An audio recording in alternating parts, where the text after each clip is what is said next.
Hello everyone. நான் ரீசெண்டாக ஒரு ஷார்ட்ஸ் போட்டிருந்தேன், கோல்டு சேல் பண்ணியிருந்தேன் அப்படின்ட்டு. அதோட ஃபுல் வீடியோ தான் இது. நம்ம ஜுவல்ஸ் வாங்குறப்ப நமக்கு பிடிச்சிருக்கா, என்ன மாடல், என்ன பேட்டர்ன் அப்படி தான் யோசித்து வாங்குகிறோமே தவிர, ரீசேல் பண்ணுறப்ப தான் இதுக்கெல்லாம் இவ்வளோ பணம் பிடிக்கிறாங்களா அப்படிங்கிற விஷயமே தெரியுது. நான் இந்த முறை சேல் பண்ணுறப்போ நிறைய விஷயங்கள் கற்றுக்கிட்டேன், நம்ம ஜுவல் வந்து எப்படி பார்த்து வாங்கணும் அப்படின்னு. நான் சேல் பண்ண டேட் வந்து 25/11/2025 தான் சேல் பண்ணேன். நம்ம வாங்குகிற ஜுவல் எல்லாமே 22 கேரட்டில் தான் இருக்கும்.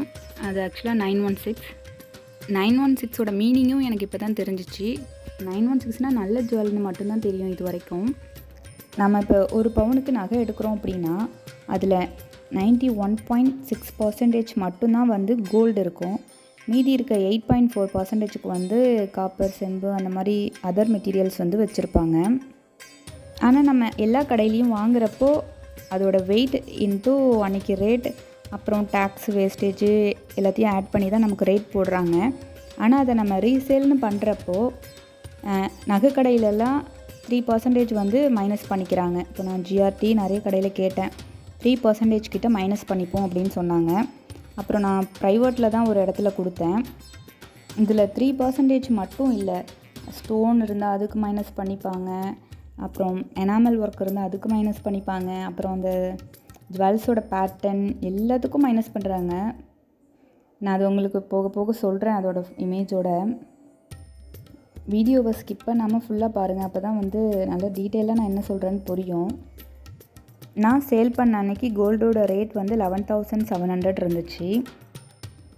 ஜுவல்லை வந்து ரெண்டாக பிரிக்கிறாங்க. 916ல் ஹால்மார்க் ஒன்று, இன்னொன்று நான் ஹால்மார்க்குன்னு பிரிக்கிறாங்க.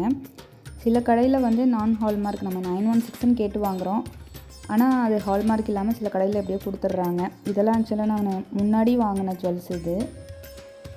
நம்ம எப்போவும் ஜுவல்லை வாங்குறப்ப அது ஹால்மார்க்கான்னு கேட்டுட்டு நீங்கள் வாங்குங்க. ஹால்மார்க் சிம்பிள் வந்து போட்டிருக்கோம்.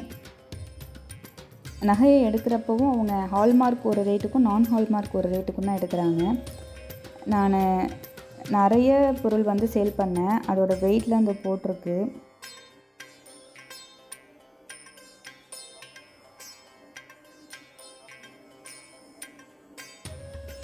ஹால்மார்க் ஜுவல் 158.800 கிராம்ஸும், நான் ஹால்மார்க்கில் உள்ளது 19 கிராம்ஸும் இருந்துச்சு டோட்டலாக.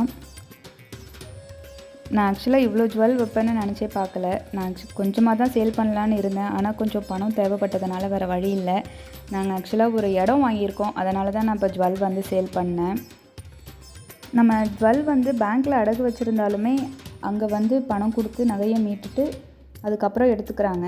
இந்த பேங்கிளில் வந்து 4 பீக்காக் இருக்கும், ஒன்றுலேயும் எனாமல் இருக்குது. ஸோ இதுக்கு மட்டுமே 1.5 கிராம் கிட்ட மைனஸ் பண்ணிக்கிட்டாங்க. 1.5 கிராம்னா அப்ராக்சிமேட்டாக 10,500 ரூபாய்க்கு மேலே இருக்கும். அப்புறம் என்னோடய இந்த கொலுசு பேட்டர்ன், இது ஆக்சுவலாக இந்த மாடல் பேர் எனக்கு என்னன்னு தெரியலை. இந்த டைப்பில் வந்து இந்த கொலுசு இப்போ இந்த செயின் இருக்கு இல்லைங்களா, ஷார்ட் செயின் இது, அப்புறம் அந்த லாங் செயின் எல்லாமே இந்த டைப்பில் தான் வரும். இன்னொரு குட்டி செயின்.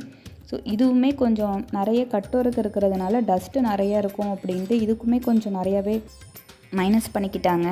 இந்த டைப்பில் என்கிட்ட ஒரு 4 செயின் கிட்டே இருந்துச்சுன்னு நினைக்கிறேன், கொலுசு சேர்த்து. இதுக்கு அப்ராக்சிமேட்டாக 800 to 950 மில்லிகிராம் கிட்ட மைனஸ் பண்ணிக்கிட்டாங்க. இப்போ 4 ஜுவல்லுக்கு சேர்த்தோன்னா ஒரு 3 கிராம் கிட்டையாவது மைனஸ் ஆகிருக்கும். ஸோ அந்த செயின் பேட்டர்ன் வந்து அழகாக இருக்குன்னு வாங்குகிறோம், ஆனால் நமக்கு சேல் பண்ணுறப்ப தான் தெரியுது எல்லாத்துலேயும் எப்படியெல்லாம் பணம் போகுது அப்படின்னு. ஆக்சுவலாக 916ல் ஹால்மார்க் வந்து 11,400க்கும், நான் ஹால்மார்க் வந்து 11,100க்கும் எடுத்துக்கிட்டாங்க. 916 இல்லாமல் மற்ற ஜுவல்லெல்லாம் இருக்குல்ல பழைய நகைகள், அதெல்லாம் வந்து 8,500லேருந்து 9,500 வரைக்கும் எடுப்பேன் அப்படின்னு சொல்லியிருந்தாங்க. நாங்கள் டோட்டலாக சேல் பண்ண வேல்யூ வந்து 19,42,000. இல்லை மெல்ட்டிங் சார்ஜுக்கு 400 மில்லிகிராம்ஸ், அப்புறம் ஸ்டோனு, டஸ்ட்டு, எனாமல், அதுதான் இன்னும் நிறைய ஆக மொத்தம் நம்ம விற்றோம் அப்படின்னா கொஞ்சம் நிறையவே லாஸ் ஆகுது. நான் நிறைய கம்பெனிஸ் விசாரித்து பார்த்தேன், யாருக்கு நமக்கு ஒரு 100 ரூபி கிராமுக்கு ஜாஸ்தி கொடுத்தா கூட அமௌண்ட் எங்கேயோ போயிடும். 8 to 10 கம்பெனிஸ், அப்புறம் ஜிஆர்டி, நான் எல்லா ஜுவல்லுமே ஜிஆர்டியில் தான் வாங்கினேன். ஸோ அவங்கள்ட்ட எல்லாத்தையுமே விசாரிச்சுட்டு எங்கே எனக்கு ஓகேன்னு தோணுச்சோ அங்கே தான் வாங்கினேன். நான் சேல் பண்ண கம்பெனி பேரை இன்னும் சொல்லவே இல்லை. அது வந்து லக்ஷ்மி ஃபினான்ஸ்ன்ட்டு ஒரு ப்ரைவேட் கம்பெனி. நீங்கள் வந்து ஜுவல் சேல் பண்ணுறீங்க அப்படின்னா ஒரு 5 இடத்துக்கு குறைஞ்சது 5 to 10 இடம் வந்து நல்லா டீட்டெயிலாக விசாரிங்க. கிராமுக்கு எவ்வளோ கொடுப்பீங்க என்னன்னு விசாரிச்சுட்டு உங்களுக்கு எங்கே ஓகேன்னு தோணுதோ நீங்கள் அங்கே சேல் பண்ணுங்கள். இந்த வீடியோ உங்களுக்கு பிடிச்சிருந்துச்சுன்னா லைக் பண்ணுங்கள். உங்கள் ஃப்ரெண்ட்ஸ் அண்ட் ஃபேமிலிக்கு ஷேர் பண்ணுங்கள். தேங்க்யூ.